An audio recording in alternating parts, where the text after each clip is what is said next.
Le ciel russe est désormais touché au cœur de son propre territoire. Après les attaques contre les infrastructures énergétiques, l'Ukraine semble viser un autre symbole du quotidien russe, les grands centres logistiques qui alimentent des millions de consommateurs. Abonnez-vous et partagez cette analyse pour suivre les événements qui redessinent l'équilibre de cette guerre. Selon plusieurs sources russes, un centre logistique de Wildberry, l'équivalent russe d'Amazon, aurait été frappé dans la région de Tambov par plusieurs drones ukrainiens. Le bilan humain rapporté fait état de plusieurs victimes et de nombreux blessés.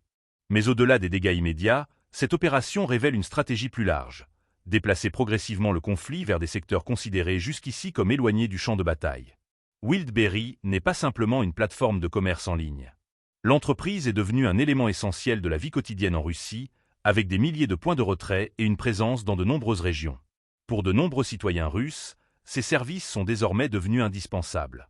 Certains analystes estiment donc que viser ces infrastructures pourrait provoquer un impact psychologique et économique bien plus important qu'une simple frappe militaire classique. Les autorités ukrainiennes présentent cette opération comme une réponse aux attaques russes contre les services de livraison ukrainiens, notamment Nova Posta. Mais certains observateurs militaires considèrent que l'objectif dépasse largement une logique de représailles. Selon eux, Kiev chercherait surtout à obliger Moscou à disperser davantage ses moyens de défense aérienne afin de protéger des sites qui n'étaient pas considérés comme prioritaires auparavant. Cette pression pose un véritable dilemme au Kremlin. Les systèmes de défense aérienne russes sont déjà fortement sollicités. Chaque nouveau site stratégique à protéger signifie moins de moyens disponibles pour d'autres installations militaires ou industrielles. En obligeant la Russie à multiplier les zones protégées, l'Ukraine cherche à créer une forme de saturation défensive. Cette logique apparaît également dans les frappes visant les bases aériennes russes. Le service de sécurité ukrainien, le SBU, affirme avoir mené une opération contre une base militaire d'Engels, dans la région de Saratov, à environ 800 km des lignes ukrainiennes. Selon Kiev, un bombardier stratégique Tu-95 aurait subi des dommages critiques après une attaque menée par des drones longue portée.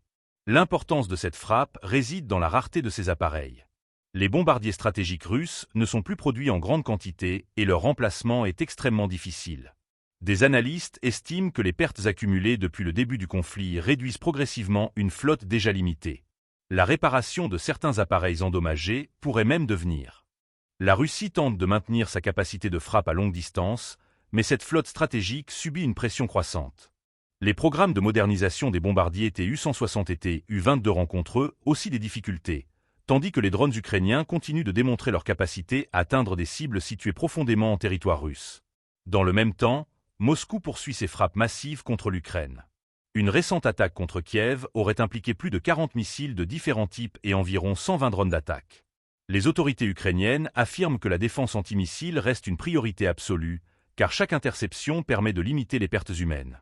Le ministère russe de la Défense affirme de son côté avoir ciblé des infrastructures liées à l'industrie militaire ukrainienne, notamment des entreprises électroniques, aérospatiales et des centres logistiques.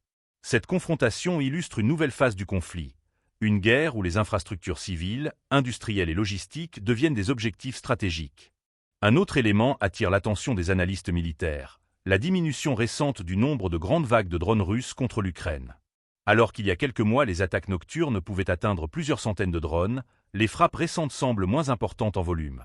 Plusieurs hypothèses existent. Moscou pourrait constituer des réserves avant une nouvelle offensive aérienne, ou bien les attaques ukrainiennes contre certaines chaînes de production auraient commencé à réduire la capacité russe. Une chose est certaine, la guerre ne se limite plus aux lignes de front. Elle s'étend désormais aux réseaux logistiques, aux bases militaires et aux infrastructures qui soutiennent l'effort de guerre.